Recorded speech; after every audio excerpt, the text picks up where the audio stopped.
All right. You guys got to see my head right away. Isn't that lovely? Oh, wow. Oh, is it because it's a green jacket? Yeah, I was going to say, this is a little different, isn't it? So I guess for a little bit of context, hi, 1 second. I have somebody that is, you might, yeah, you can definitely see him. He keeps blurring in and out of the green screen, but you can definitely see him. So I guess while I'm petting the cat, I guess I should go ahead and give some context. For one of my Twitch goals for Twitch subs, I said if we hit 10 subs, I would go ahead and try to attempt a dramatic reading of a Father Brown story. So we happen to have Father Brown's GK Chesterton's first story for Father Brown, The Blue Cross. I'm hope there'll probably be a couple problems here and there where I am trying to learn some things. If we do go ahead and hit a steady goal of 25 Twitch subs, then we can go ahead and do this monthly. There's definitely some things I was planning to do for this that I never actually got around to, but considering it's been a year since this had we hit 10 subs, and I'd really like to go ahead and actually maintain this, because it's kind of a bad look to say you'll do something and then never do it. And honestly, during last summer, I did go ahead and read the Blue Cross probably about 10 times course across a week. I did mean to do it then, and then I just kept making excuses for myself, like, oh, I don't have the stuff for it, I don't have everything I need for that, etc., etc. So that's why it's like, well, it's not quite going to be to the grandiose scale of I was expecting. Oh, bye, arm. That green screen is definitely interesting. Sorry, I'm not used to the green screen, so as I look at myself, it's interesting. And unfortunately, this is an AI screen.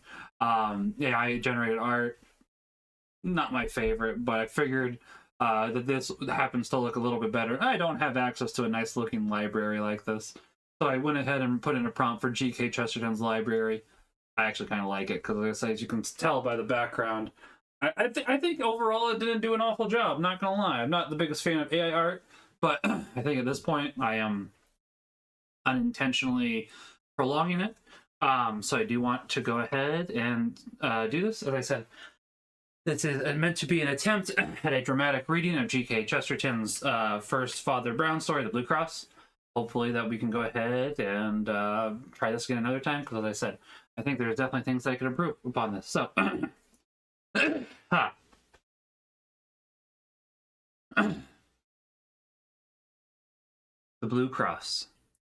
Between the silver ribbon of morning and the green glittering ribbon of sea, the boat touched Harwich and let loose a swarm of folk like flies, among whom the man we must follow was by no means conspicuous, nor wished to be. There was nothing notable about him, except a slight contrast between the holiday gaiety of his clothes and the official gravity of his face. His clothes included a slight pale gray jacket. Lean face was dark by contrast and ended in a curt black beard that looked Spanish and suggested an Elizabethan ruff. He was smoking a cigarette with the seriousness of an idler. There was nothing about him to indicate that the gray jacket covered a loaded revolver, the white waistcoat covered a police card, or that the straw hat covered one of the most powerful intellects in Europe. For this was Valentin himself, the head of the Paris police and the most famous investigator of the world. He was coming from Brussels to London to make the greatest arrest of the century. Flambeau was in England. The police of 3 countries had tracked the great criminal at last from Ghent to Brussels. From Brussels to the Hook of Holland, it was conjectured that he would take some advantage of the unfamiliarity and confusion of the Eucharistic Congress then taking place in London. Probably he would travel as some minor clerk or secretary connected with it, but of course, Valentin could not be certain. Nobody could be certain about Flambeau. It is many years now since the Colossus of crime suddenly ceased keeping the world in a turmoil. When he ceased, as they said after the death of Roland, there was a great quiet upon the earth. But in his best days, I mean, of course, his worst, Flambeau was a figure as statuesque and international as the Kaiser.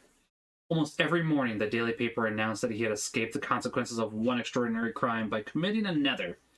He was a Gascon of gigantic stature and bold and bodily daring.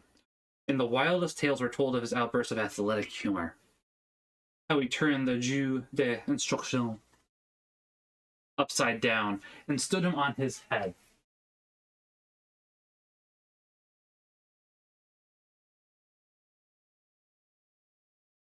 I'm not trying to torture the cat. I just thought it happened to make for a good moment.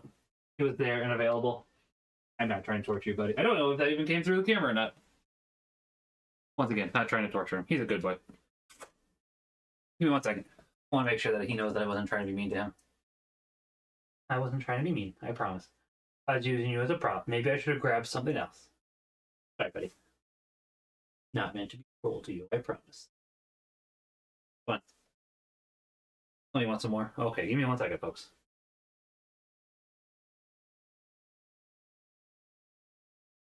Okay. Okay.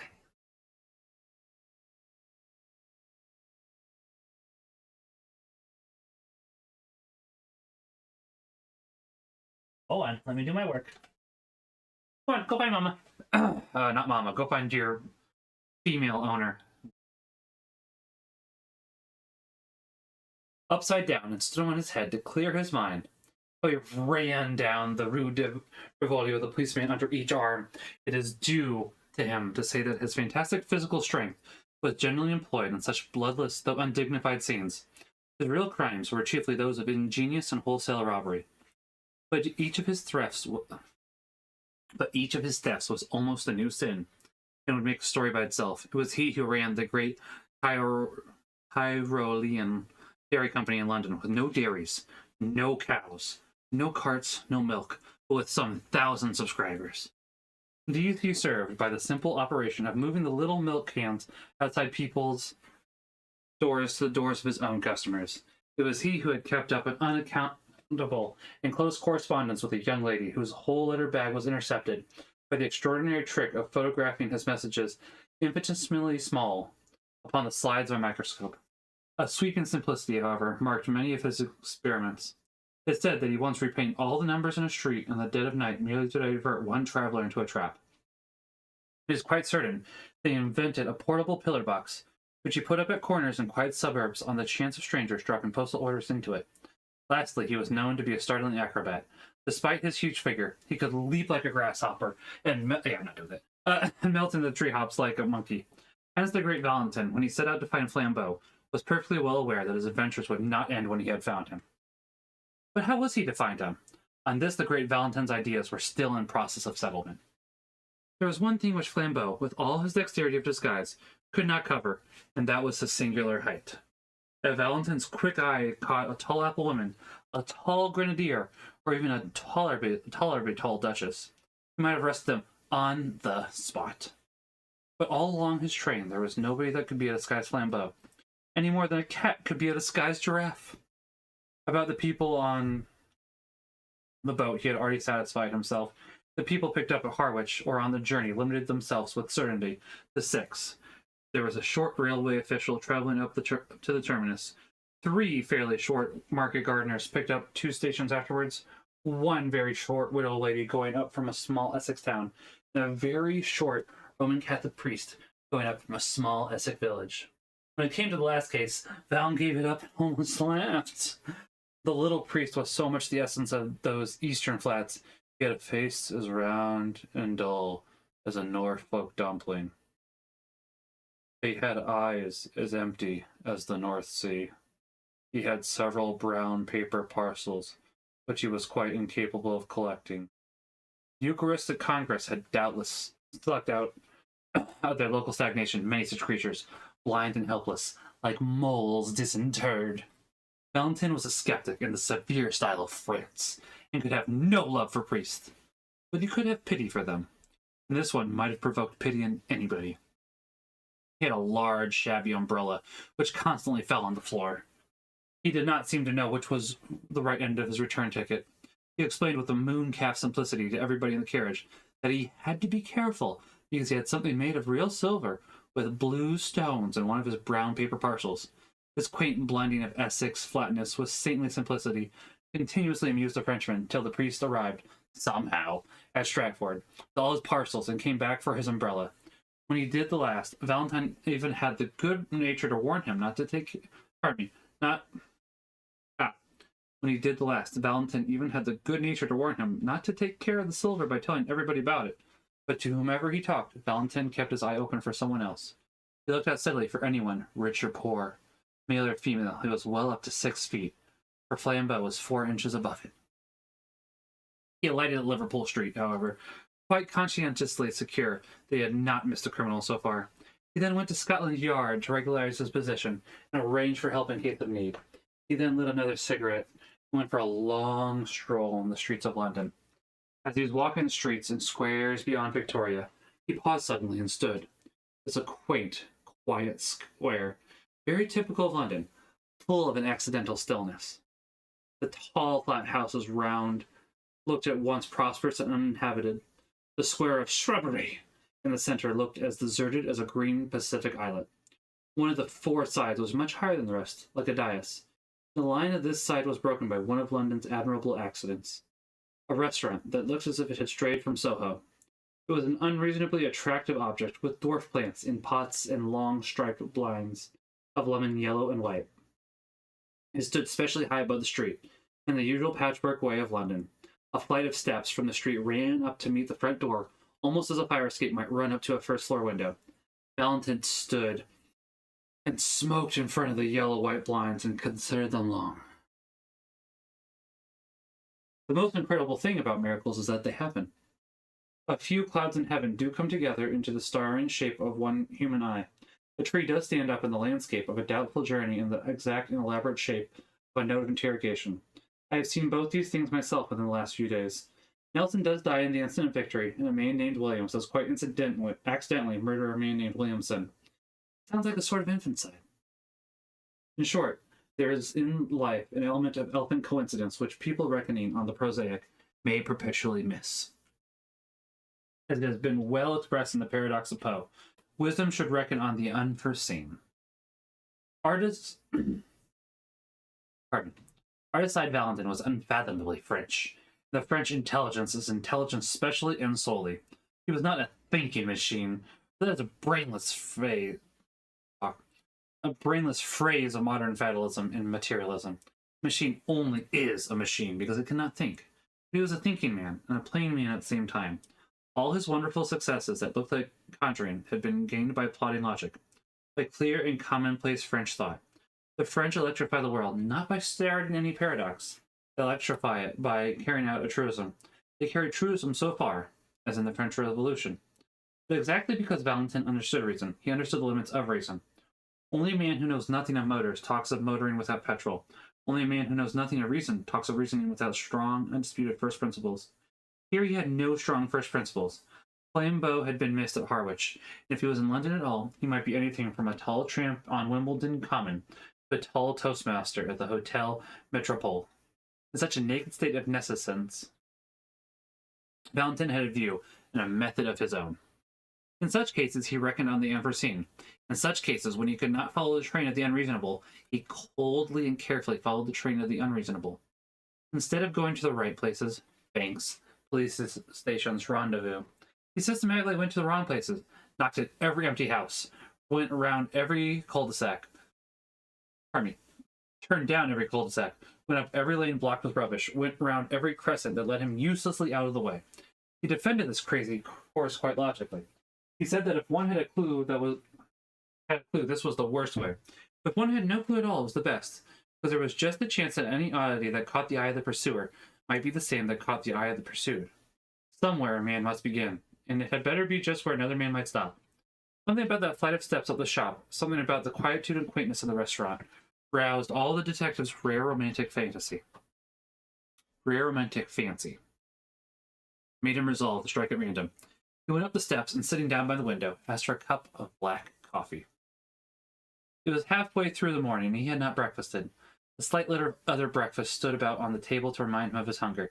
Adding a poached egg to his order, he proceeded musingly to shake some white sugar into his coffee, thinking all the time about Flambeau. He remembered how Flambeau had escaped once by a pair of nail scissors, and once by a house on fire, once by having to pay for an unstamped letter, and once by getting people to look through a telescope at a comet that might destroy the world. He thought his detective brain as good as the criminal's, which was true, but he fully realized the disadvantage. The criminal is the creative artist, the detective only the critic, said with a sour smile, and lifted his coffee cup to his lips slowly, and put it down very quickly. He had put salt in it. He looked at the vessel from which the silvery powder had come. It was certainly a sugar basin, as unmistakable as unmistakably meant for sugar as a champagne bottle for champagne. He wondered why they should keep salt in it. He looked to see if there were any more orthodox vessels. Yes, there were 2 salt cellars quite full. Perhaps there was some specialty in the condiment in the salt cellars. He tasted it. It was sugar. He looked around at the restaurant with a refreshed air of interest to see if there were any other traces of that singular artistic taste, which puts the sugar in the salt cellars and the salt in the sugar basin. Except for an odd splash of some dark fluid on one of the white papered walls, the whole place appeared neat, cheerful, and ordinary. He rang the bell for the waiter. When that official hurried up, a fuzzy-haired and somewhat blear-eyed at that early hour, detective, who was not without an appreciation of the simpler forms of humor, asked him to taste the sugar and see if it was up to the high reputation of the hotel. The result was that the waiter and suddenly woke up. "Do you play this delicate joke on your customers every morning?" inquired Valentin. "Does changing the salt and sugar never pale on you as a jest?" The waiter, when this irony grew clearer, stammeringly assured him that the establishment had certainly no such intention. It must be a most curious mistake. He picked up the sugar basin and looked at it. He picked up the salt cellar and looked at that, his face growing more and more bewildered.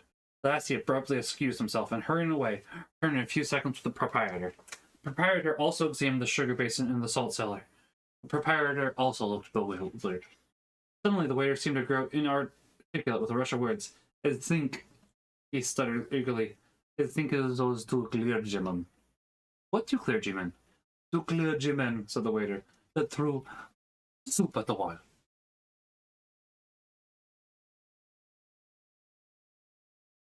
You thought that was funny? That's fair. How you doing, Yogurt?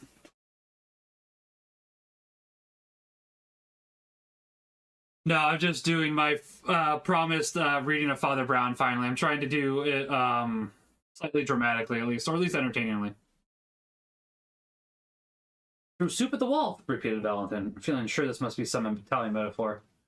"Great, now that I came to this... Hey, as long as you're enjoying it, I'll take it. I'm glad you appreciate it, Yogurt. It's for everybody." "Yes, yes," said the attendant excitedly, and pointing at the dark splash on the white paper. "Threw it over there on the wall." Valentin looked as queer at the proprietor, who came to his rescue with fuller reports. "More intonation? Fair enough. How you doing, Chiza?" "Yes, sir," he said. "It's quite true." That's French. I gotta do Italian. Yeah. Why am I doing... My Frenchmen are sounding... my Italians are sounding French. And I'm having the Frenchman sound just like me. That doesn't... Well. We'll continue on. "Yes, sir," he said. "It's quite true. Though I don't suppose it has anything to do with the sugar and salt. 2 clergymen came in and drank soup here very early. As soon as the shutters were taken down, they were both very quiet and respectable people. One of them paid the bill and went out. The other, who seemed a slower coach altogether, was some minutes longer getting his things together. But he went at last. Only the instant before he stepped into the street, he deliberately picked up his cup, which he had only half emptied, and threw the sloop slap on the wall. That's soup slap, not sloop. I was in the back room myself, and so was the waiter. But I could only rush out in time to find out the wall smashed and the shop empty. It didn't do any particular damage, but it was confounded cheek. And I tried to catch the men in the street. They were too far off, though. I only noticed they went round the corner into Carstairs Street." The detective was on his feet, hat settled and stick in hand. He had already decided that in the universal darkness of his mind, he could only follow the first odd finger that pointed, and this finger was odd enough. Paying his bill and clashing the glass doors behind him, he was soon swinging round and out into the other street.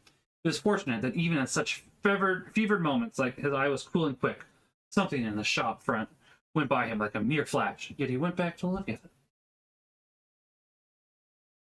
The shop was a popular greengrocer and fruitiers, an array of goods set out in the open air and plainly ticketed with their names and prices. The 2 most prominent compartments were 2 heaps of oranges and of nuts, respectively. On the heap of nuts lay a scrap of cardboard, which was written in bold, blue chalk, "Best tangerine oranges, 2 a penny." On the oranges was the equally clear, exact description: "Finest Brazil nuts, 4d a pound." M. Valentine looked at these 2 placards and fancied he had met this highly subtle form of humor before, and that somewhat recently. He drew the attention of the red-faced fruitier, who was looking rather sullenly up and down the street, this inaccuracy in his advertisements. The fruitier said nothing, but sharply put each card in its proper place. The detective, leaning elegantly on his walking cane, continued to scrutinize the shop. At last he said, "Pray excuse my apparent irrelevance, my good sir, but I would like to ask you a question in experimental psychology and the association of ideas." The red-faced shopman regarded him with an eye of menace, but he continued gaily, swinging his cane. Why? He pursued.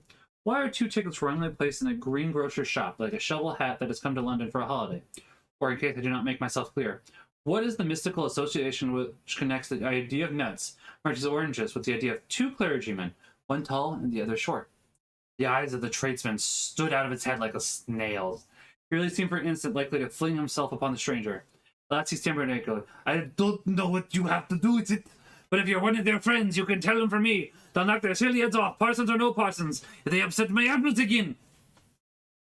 Indeed, asked the detective with great sympathy. Did they upset your apples? One of them did, said the heated shopman. Rolled them all over the street. I'd have caught the fool for not having to pick them up. Which way did these parsons go? Asked Valentin. Up that second road on the left-hand side, then across the square, said the other promptly. Thanks, said Valentin, and vanished like a fairy. On the other side of the second square, he found a policeman and said, This is urgent, constable. Have you seen 2 clergymen in shovel hats? The policeman began to chuckle heavily and said, I have it. And if you ask me, one of them was drunk. He stood in the middle of the road, that bewildered that. Which way did they go? Snapped Valentin. They took one of them yellow buses over there. Wow, get my accents mixed up. They took one of them yellow buses over there, answered the man. Them that go to Hampstead. Valentin produced his digital card and said very rapidly, Call 2 of your men to come with me in pursuit, and crossed the road with such contagious energy the ponderous policeman was moved to almost agile obedience. In a minute and a half, the French detective was joined on the opposite pavement by an inspector and a man in plain clothes. Well, sir, began the former with a smiling importance. And what, mate? Valentin pointed suddenly with his cane. I'll tell you on the top of that omnibus, he said, and was darting and dodging across the tangle of the traffic. When all 3 sank panting on the top seats of the yellow vehicle, the inspector said, We could go 4 times as quick in a taxi. Quite true, replied the leader placidly. If only we had an idea of where we were going. Well, where are you going? Asked the other, staring. Valentin smoked frowningly for a few seconds. Then removing his cigarette, he said, If you know what a man's doing, get in front of him. But if you want to guess what he's doing, keep behind him. Stray when he strays. Stop when he stops. Travel as slowly as he. Then you may see what he saw, may act as he acted. All we can do is to keep our eyes skinned for a queer thing. What sort of queer thing do you mean? Asked the inspector. Any sort of queer thing, answered Valentin, and relapsed into obstinate silence. The yellow omnibus crawled up the northern roads for what seemed like hours on end. The great detective would not explain further, and perhaps his assistants felt a silent and growing doubt of his errand. Perhaps also they felt a silent and growing desire for lunch. The hours crept long past the normal luncheon hour. The long roads of the North London suburb seemed to shoot out into length after length, like an infernal telescope. One of those journeys on which a man perpetually feels that now at last he must have come to the end of the universe, then finds he has only come to the beginning of Tufnell Park. London died away in draggled taverns and dreary scrubs, then was unaccountably born again in blazing high streets and blatant hotels, like passing through 13 separate vulgar cities, all just touching each other. But though the winter twilight was already threatening the road ahead of them, the Parisian detective still sat silent and watchful, eyeing the frontage of the streets that slid by on either side. By the time they had left Camden Town behind, the policemen there were nearly asleep. At least they gave something like a jump as Valentin leapt erect, struck a hand on each man's shoulder, and shouted to the driver to stop! They tumbled down the steps into the road without realizing why they had been dislodged. When they looked round for an alignment, they found Valentin triumphantly pointing his finger toward a window on the left side of the road. The large window, forming part of the long facade of a gilt and palatial public house. It was the part reserved for respectable dining and labeled restaurant. This window, like all the rest along the frontage of the hotel, was of frosted and figured glass, but in the middle of it was a big black smash, like a star in the ice. Our cue at last, cried Valentin, waving his stick. The place with the broken window. What window? What cue? Apparently one of them has become French, even though he's English. We're sticking with it. Asked his principal assistant. Why, what proof is there that there has anything to do with him? Valentin almost broke his bamboo stick with rage. Proof, he cried. Good God, the man is looking for proof. Why, of course. The chances are 20 to 1 that it has nothing to do with them. What else can we do? Don't you see we must either follow one wild possibility or else go home to bed? He banged his way into the restaurant, followed by his companions, and they were soon seated at a light luncheon at a little table and looking at the star of smashed glass from the inside. Not that it was very informative to them, even then. Got your window broken, I see, said Valentin to the waiter as he paid his bill. Yes, sir. answered the attendant, bending basely over the change, to which Valentin silently added an enormous tip. The waiter straightened himself with mild but unmistakable animation. Yes, sir, he said. Very odd thing, that, sir. Indeed. Tell us about it, said the detective with careless curiosity. Well, 2 gents in black came in, said the waiter. 2 of these foreign parsons that are running about. They had a cheap and quiet little lunch. One of them paid for it and went out. The other was just going out to join him when I looked at my change again and found he paid me more than 3 times too much. Here, I says to the chap who was nearly out the door, you paid too much. Oh? He says, very cool. Have we? Yes, I says, and picks up the bill to show him. Well, that was a knockout. What do you mean? Asks an interlocutor. Well, I've sworn on 7 Bibles that I put 4 S's on that bill, but now I thought I'd put 14 S's, as plain as paint. Well, cried Valentin, moving slowly but with burning eyes. And then, the parson at the door, he says, all serene. Sorry to confuse your accounts, but I'll pay for the window. What window? I says. The one I'm going to break, he says, and smash that blessed pane with his umbrella. All the inquirers made an exclamation, and the inspector said under his breath, Are we after escaped lunatics? The waiter went on with some relish for the ridiculous story. I was so knocked silly for a second. I couldn't do anything. The man marched out of the place and joined his friend just round the corner. Then they went so quick up Bullock Street that I couldn't catch them, though I ran round the bars to do it. Bullock Street, said the detective, and shot up that thoroughfare as quickly as the strange couple he pursued. Their journey now took them through bare brick ways like tunnels, streets with few lights and even with few windows, streets that seemed built out of the blank backs of everything and everywhere.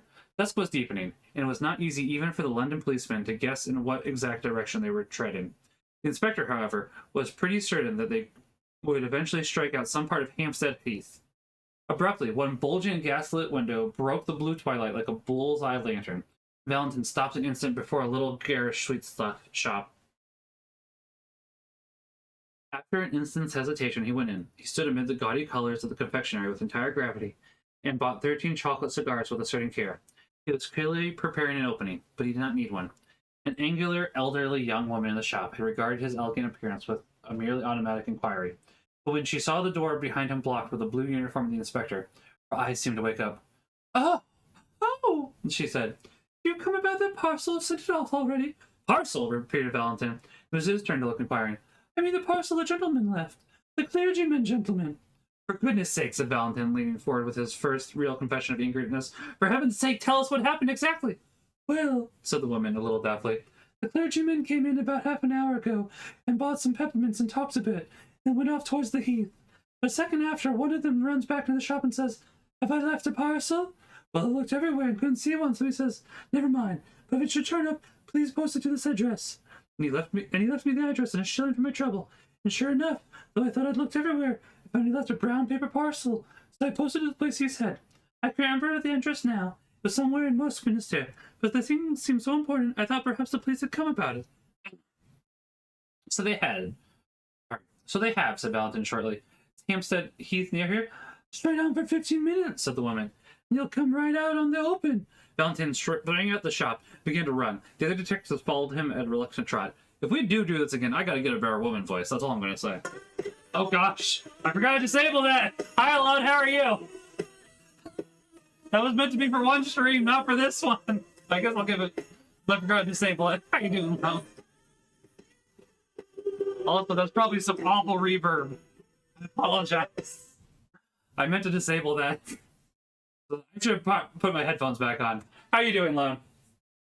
Yeah, if we do get to 25 subscribers a month, for each month we hit 25 subscribers, I am more than willing to go ahead and do one of these a month. Because I am enjoying this. I hope I'm at least amusing people. I don't know how good of a job I'm doing, but the more of these we do, the better I can improve. So, let's see. The street that threaded was so narrow and shut in by shadows that when they came out unexpectedly into the void, common and vast sky, they were startled to find the evening still so light and clear. A perfect dome of peacock green sank into gold in the blackening trees and the dark, violent distances. The glowing green tint was just deep enough to pick out in points of crystal 1 or 2 stars. All that was left of the daylight lay in a golden glitter across the hedge of Hampstead, in that popular hollow which is called the Vale of Health. That mean 2 a month for 50 subs? Oh, I mean, I could. I mean, if we got. Listen, Shizo, if we got 50 subs. No, I get it alone. If we got 50 subs, I would be willing to do 2 a month. I think I have another goal at. I can't remember. My phone's upstairs, so I can't. I think that once we hit 100 subs, I was going to buy a GoPro. And whenever I went out biking, I'd bring the GoPro with me. I don't think that'd be too crazy to do. It might take a little bit of work, but I'd be willing. I know there was something once we hit 50. I can't remember. The holiday makers who roamed this region had not wholly dispersed. A few couples sat shapelessly on benches, and here and there a distant girl still shrieked in one of the swings. The glory of heaven deepened and darkened around the sublime vulgarity of man. And standing on the slope and looking across the valley, Valentin beheld the thing which he sought. Among the black and breaking groups in that distance was one especially black, which did not break. A group of 2 figures clerically clad. Though they seemed as small as insects, Valentin could see that one of them was much smaller than the other. Though the other had a student stoop in an inconspicuous manner, he could see that the man was well over 6 feet high. He shut his teeth and went forward, whirling his stick impatiently. By the time he had substantially diminished the distance and magnified the 2 black figures, as in a vast microscope, he had perceived something else, something which startled him, and yet which he had somehow expected. Whoever was the tall priest, there could no doubt be about the identity of the short one. It was his friend on the Harwich train, the stumpy little curé of Essex, who he had warned about his brown paper parcels. Now, so far as this went, everything fitted in finely and rationally enough. Valentin had learned by his inquiries that morning that a Father Brown from Essex was bringing up a silver cross with sapphires, a relic of considerable value, to show some of the foreign priests at the Congress. This undoubtedly was the silver with blue stones, and Father Brown undoubtedly was the little greenhorn in the train. Now, there was nothing wonderful about the fact that what Valentin had found out about Flambeau had also found out. Flambeau found out everything. Also, there's nothing wonderful in the fact that when Flambeau heard of a sapphire cross, he should try to steal it. That was the most natural thing in all natural history. And most certainly there was nothing wonderful about the fact that Flambeau should have it all his own way, with such a shilly sheep as the man with the umbrella and the parcels. He was the sort of man whom anybody could lead on a string to the North Pole. It was not surprising that an actor like Flambeau, dressed as another priest, could lead him to Hampstead Heath. So far the crime seemed clear enough, and while the detective pitied the priest for his helplessness, he almost despised Flambeau for condescending to so gullible a victim. But when Valentin thought of all that had happened in between, of all that had led him to his triumph, he racked his brains for the smallest reason or rhyme or reason for it. What had the stealing of a blue and silver cross from a priest from Essex to do with chucking soup at wallpaper? What had it to do with calling nuts oranges, or with paying for windows first and breaking them afterwards? He had come to the end of his chase, yet somehow he had missed the middle of it. When he failed, which was seldom, he had usually grasped a clue, but nevertheless missed the criminal. Here he had grasped the criminal, but still he could not grasp the clue. The 2 figures that they followed were crawling like black flies across the huge green contour of a hill. They were evidently sunk in conversation, and perhaps did not notice where they were going, for they were certainly going to the wilder and more silent heights of the heath. As their pursuers gained on them, the latter had to use the undignified attitudes of the deer-stalker, crouch behind clumps of trees, and even to crawl prostrate in deep grass. By these ungainly ingenuities, the hunters even came close enough to the quarry to hear the murmur of the discussion, but no word could be distinguished except the word reason, heard frequently in a high and almost childish voice. Once, over an abrupt dip of land in a dense tangle of thickets, the detectives actually lost the 2 figures they were following, did not find the trail again for an agonizing 10 minutes.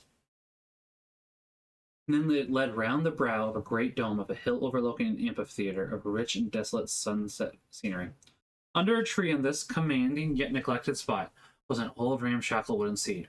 On this seat sat the 2 priests still in serious speech together. The gorgeous green and gold still clung to the darkening horizon, but the dome above was turning slowly from peacock green to peacock blue, and the stars detached themselves more and more like solid jewels. Mutely motioning to his followers, Valentin contrived to creep up behind the big branching tree, and standing there in deathly silence, heard the words of the strange priest for the first time.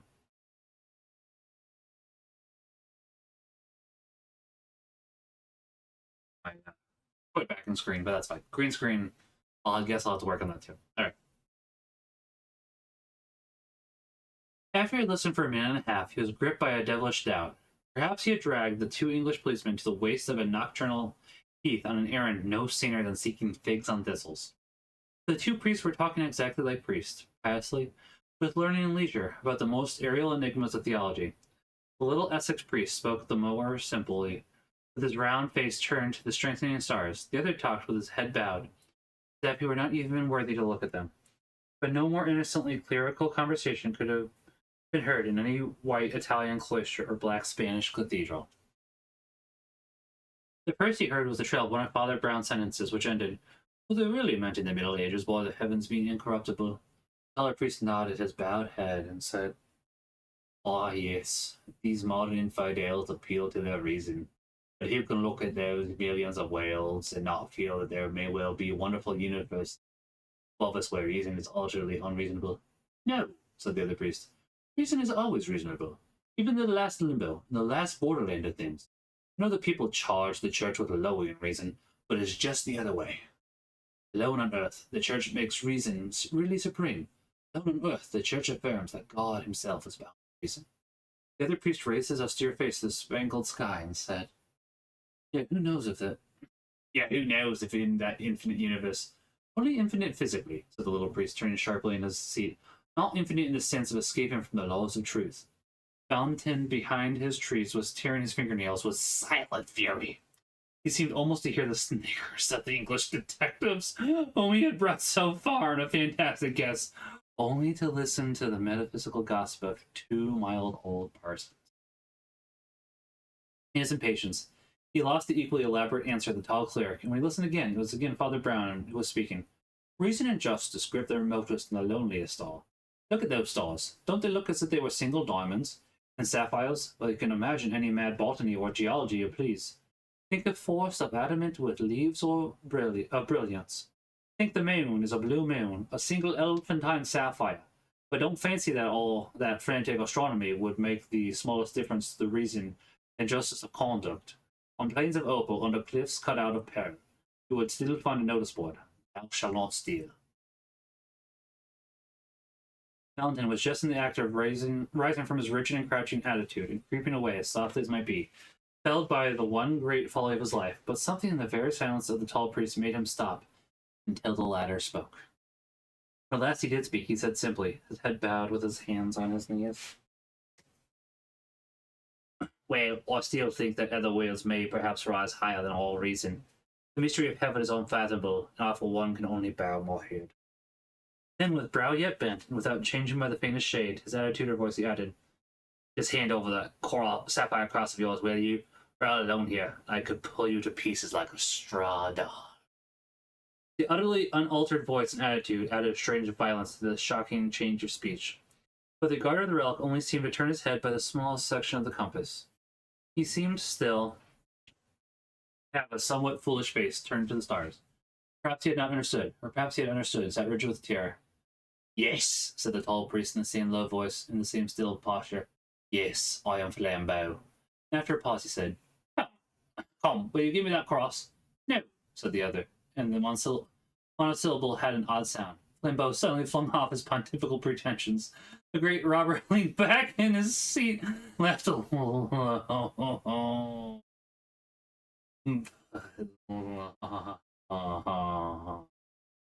"No," he cried.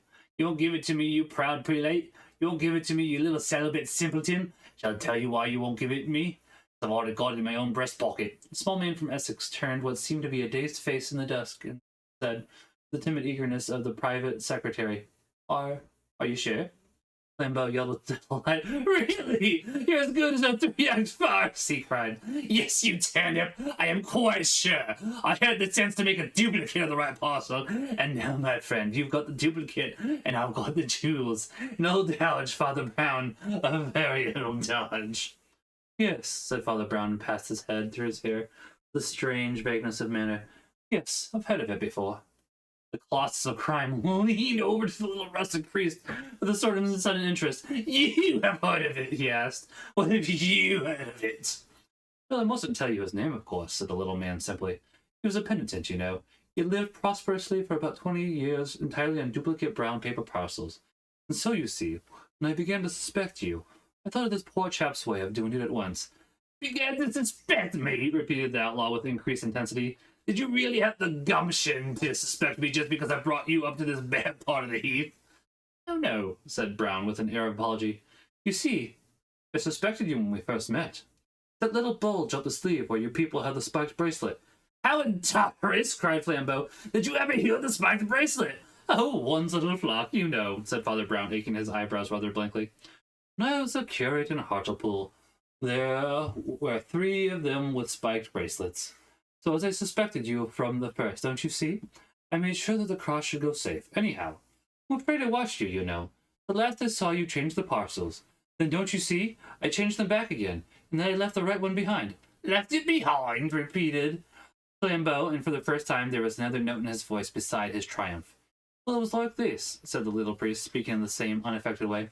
Went back to that sweet shop and asked if I'd left a parcel and gave them a particular address if it turned out. Well, I knew I hadn't, but when I went away again, I did. So instead of running after me with that valuable parcel, they have sent it flying to a friend of mine in Westminster. Then he added rather sadly, I learned that too from a poor fellow in Hartlepool. He used to do with handbags he stole at railway stations, but he's in a monastery. Nope, go upstairs. Nope. Nope. I don't know why you're down here. Sorry.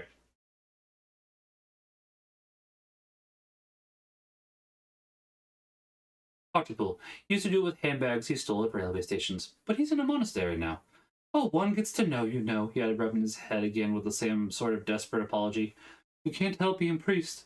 People come and tell us these things. Flambeau tore a brown paper parcel out of his inner pocket and rent it in pieces. There was nothing but paper and sticks of lead inside it. He sprang to his feet with a gigantic gesture and cried, I don't believe you.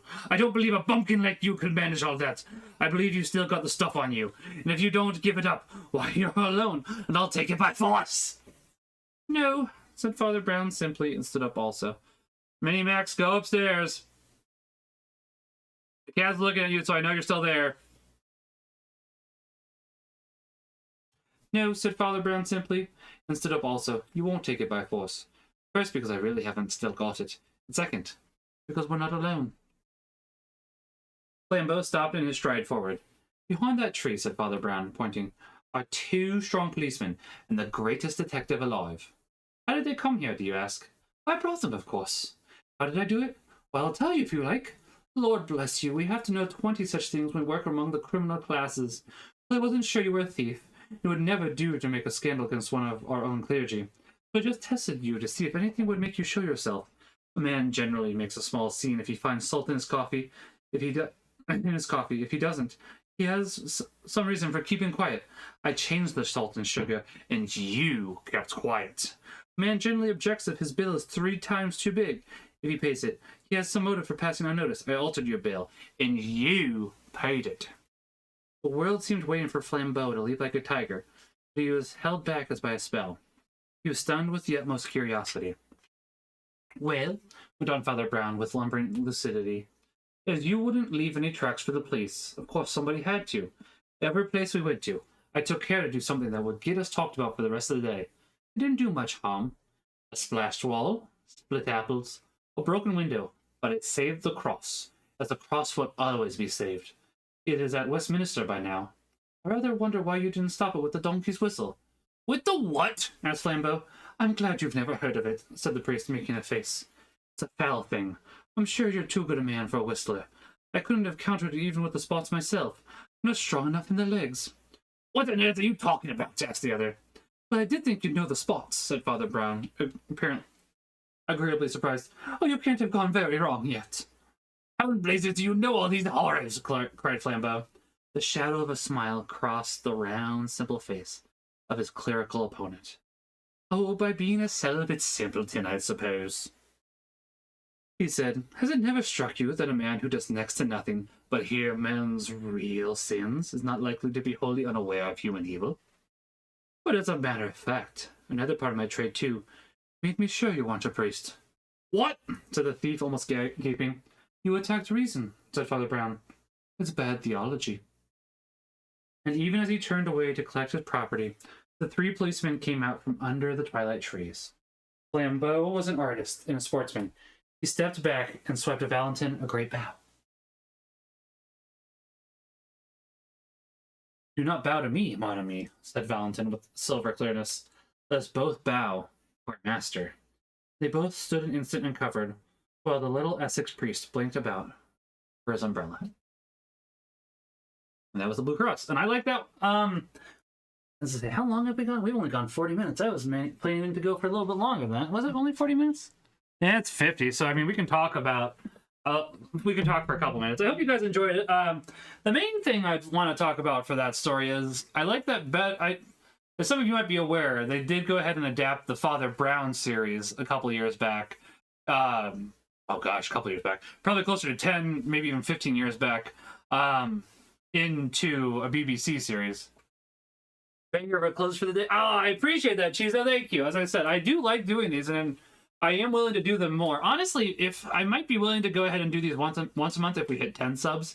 25 seems like a high amount for once a month, honestly. I'm willing to go ahead, and if we get if each month we hit 10 subs, I'm probably willing to do it once a month. And this just works, honestly, because it's one day before my birthday. I could have done it tomorrow to tie in with my birthday, but I figured this works. As I was saying, though, unsurprisingly, I like this better than what the BBC did for the Father Brown series, for the television series. They changed it drastically for this story, and I'm not really sure why. Because Flambeau gets away. I mean, I get why. They wanted to use Flambeau again, but Flambeau pops up in later Father Brown stories, repented. He actually becomes Father Brown's traveling companion, and I don't entirely get why they went ahead and decided to change things the way they did in the BBC series for the worse. I like the actors they have for the BBC series. They always take things out for television. They do, but they changed it drastically for television. I'm not sure why. Like, so for the first story, like Tom Bombadil in Lord of the Rings. Yeah, and they brought him back in Rings of Power. I haven't seen Rings of Power, but that's the one thing that makes me curious about Rings of Power, and also worried, because they probably messed Tom Bombadil up super bad. But the first story in the BBC series was The Hammer of God. I actually think I like that one slightly better than what we got in the story itself, only just because it does go ahead and lead into a possible person's conversion later on. Like, I don't think that character ever comes back again, but I like the fact that and people know I'm talking about the atheist character in The Hammer of God. There's, with the way that Father Brown treated him, I appreciate that. There's other things where Father Brown treats sins in not such a great way in the BBC series, and that's bothersome, honestly. But that, for The Hammer of God, I thought that was handled pretty well.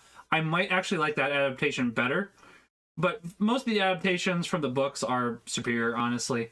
And there's different variations to things, and it's been a while. I do actually recommend the first maybe 2 seasons of Father Brown. After that, it kind of gets episode by episode.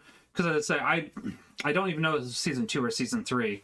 But they gave Father Brown some companions. So I actually like his companions in the not the animated series, the BBC series, but they made one of them be a fake seminarian, and then the person that was the fake seminarian, who was one of Father Brown's companions, who helped him with the cases, I liked him. But the fact that he brought girls back to the seminary to sleep with, yeah, I have a bit of a problem with that. I get that it's not like he's actually a seminarian, but it's like that's a little even back for the 1940s, or I think is when they have had that take place in the BBC's. No, it would have been after World War II.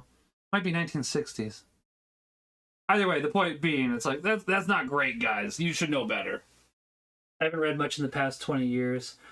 Focus hasn't really been with me. I get that, and I've been getting back into reading myself, to be quite honest. Because for a while, I was having problems focusing on reading as well.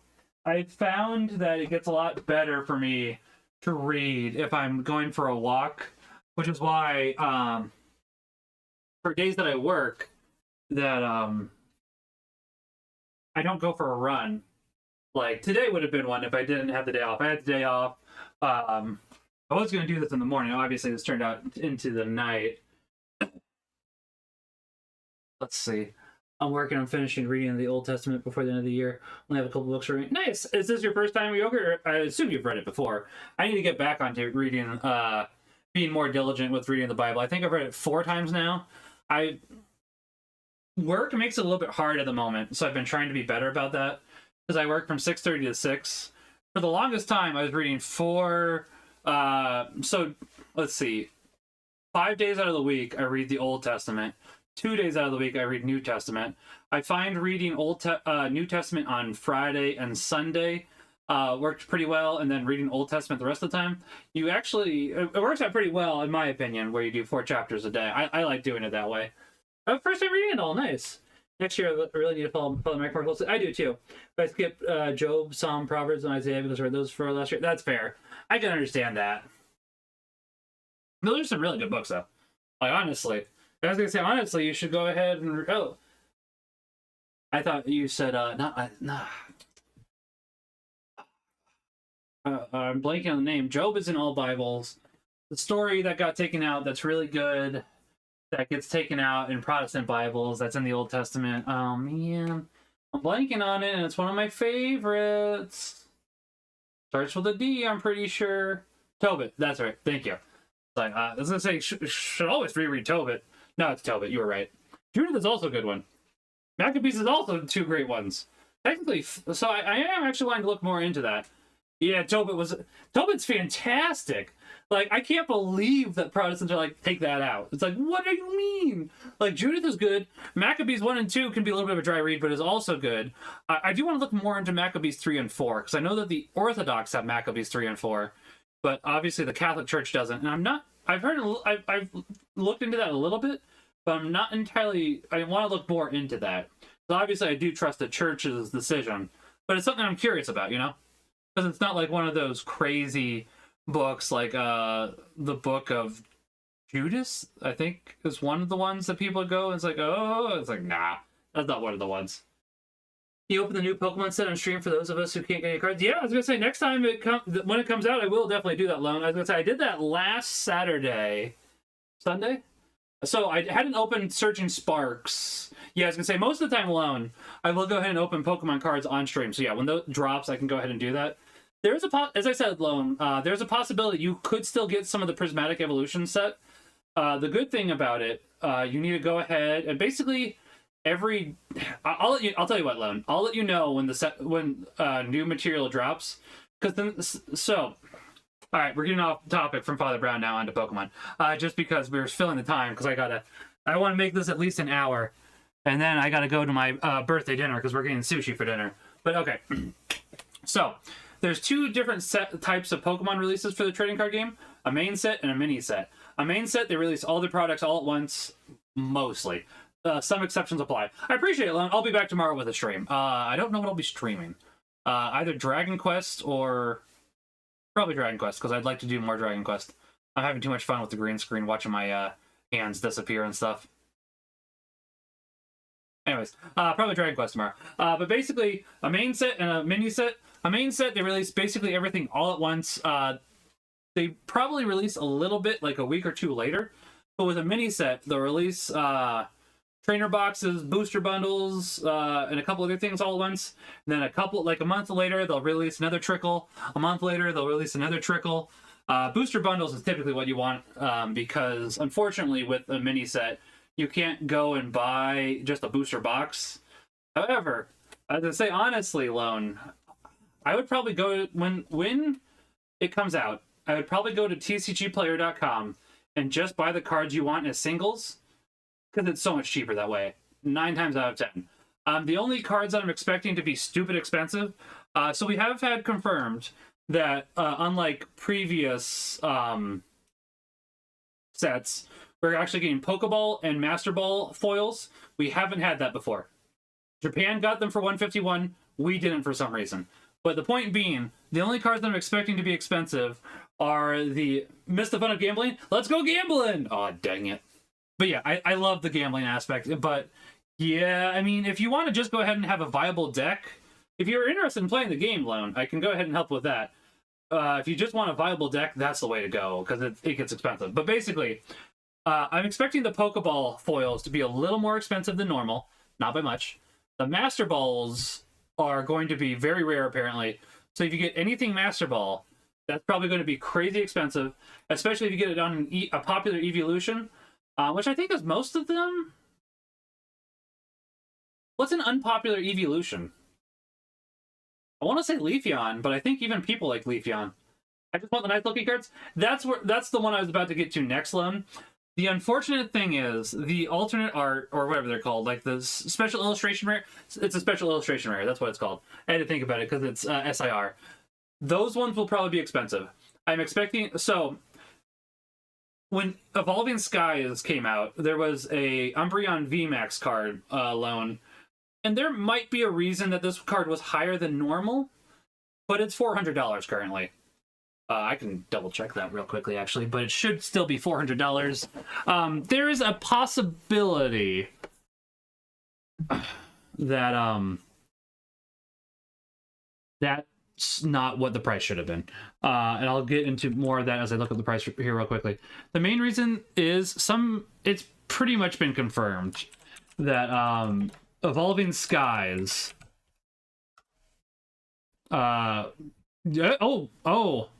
Umbreon VMAX isn't $400 anymore. It's expensive. I don't like that. Hold on. It's $1,400 now.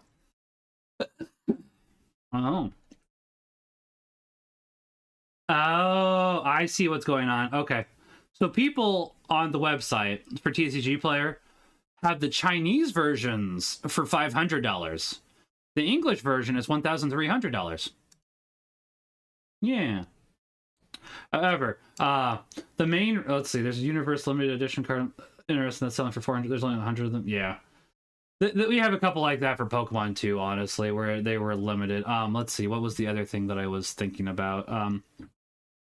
However, the main reason why for last time loan, it's suspected, and as I said, pretty much confirmed, there was a person working at the Pokemon company at the time that basically stole all the sheets of the most expensive Pokemon for himself, and they weren't included in the booster packs. So it's pretty much been confirmed, not 100%, but pretty much confirmed that somebody stole these sheets of expensive cards and went and sold them all. And they got reported, and I don't think they ever actually got added back to booster packs, because the person thankfully was an idiot that sold them, so he got caught. But yeah, I'd love to have the rare full arts. Just look at them. Yeah, which I get. Yeah, as I say, hold on.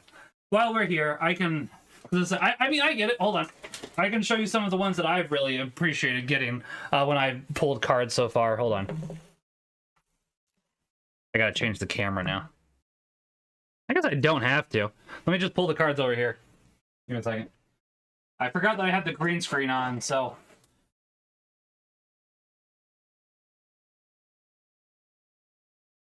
Yeah, because like even if a card isn't necessarily worth a lot of money, I do like how it looks. Oh no, come back here. Now, admittedly, two of these examples is not the best example because they are worth a lot of money. Total derailment. Yeah, I was gonna say very much. I mean, that's all right. As I said, I just wanted to go ahead and find time. But yeah, I was gonna say honestly, I think I am willing to make it. If we hit 10 subs every month, we hit 10 subs. I will go ahead and make this a bigger priority and actually get each month by month to do a Father Brown story. We can go, unless I get sued by the GK Chesterton estate. I don't think the GK Chesterton estate cares nearly as much as the Tolkien estate. Because honestly, when I originally had this goal, it was meant to be for The Hobbit. And then Thomas Salerno, bless that man, he is such a sweetheart, he's such a good man, said, the J.R.L. Tolkien estate may not like that. You may get sued. It's like, all right, I'm going to move on to Father Brown. I like Father Brown.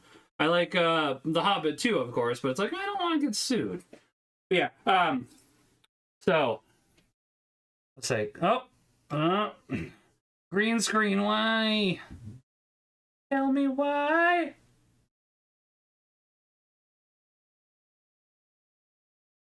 Oh, you had it for a second. You had a bad day. Like, this one's not a good example. This is a $400 card. Pulled that one. That was nice.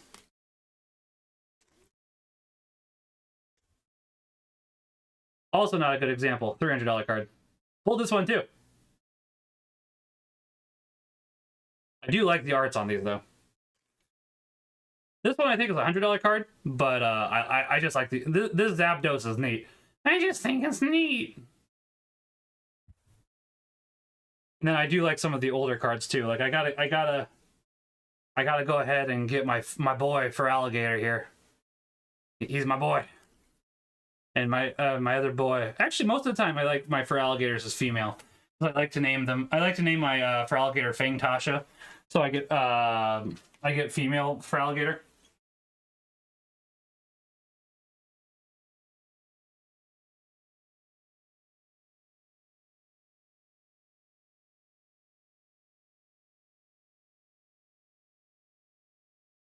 Actually, I will be back later tonight with another stream. I'll put these cards back as well. Guildmaster Phil and I will be doing Dark Souls 2 again. I think it's about time for me to wrap up the stream because it has been an hour. Yes, it has been. So let me get everything set back up the way it's supposed to be. And then we'll end it there. But yes, I do like opening the sets on stream. It is a lot of fun. I have no problem doing that. I'm glad that everybody seemed to enjoy the stream today. I'm very glad for that because I do want people to enjoy it. I thought it might be a fun idea and that people might enjoy it. It does require a little bit of extra effort, but it's not like a annoying. It's not. It's for you guys, so it's never an annoyance. Yeah, I was gonna say I am more than fine with that loan. I was gonna say I didn't get quite the cards that I wanted this last, so I opened. I still need to sort them, but these are the cards that. Oh, nope. Don't think I can. Think I'm having that issue again. Yeah, I'll show you later. But basically, yeah, if there's a new set that drops loan, I will be opening them on stream. This next set that's dropping, that Prismatic Evolutions, I don't have as much pre-ordered. My wife asked me to go a little less on one set, so I said okay, because I love her. Imagine this simp of a man just loving his wife. Imagine.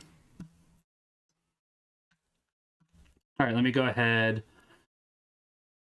Change some things around. Oh, hold on. There we go. Now we gotta go ahead. This Catholic man who just loves his wife, not as much as he loves God. And she knows that. I love God first, and then I love my wife and family. Then food. Maybe tiny. Yeah. I really need to get my headphones on so we don't get reverb. All right, that is where we will end it for now because I am going to go to my birthday dinner because we have unlimited sushi. I think that P-Tony should be live. What do you guys say if we raid into P-Tony? We don't really get to do that often on a Saturday. Gave you my heart. Oh well, Possum's live. I thought P-Tony should be live by now. Is he not streaming today? He may not be streaming today. I guess he's not streaming today. So we're gonna go ahead and raid into Possum. Possums. I appreciate Yogurt. Yeah, I was gonna say my birthday's tomorrow. I will be streaming again here later. I'll be doing Dark Souls 2 with Phil. But I'm gonna go enjoy some unlimited sushi after I change all these clothes and after we raid into Possum. Thank you very much for everybody for being here. We can go ahead and talk more about Father Brown later as well. God bless and Pax Ut Bonum. I gotta press the actual start raid button before we actually get in there, don't I?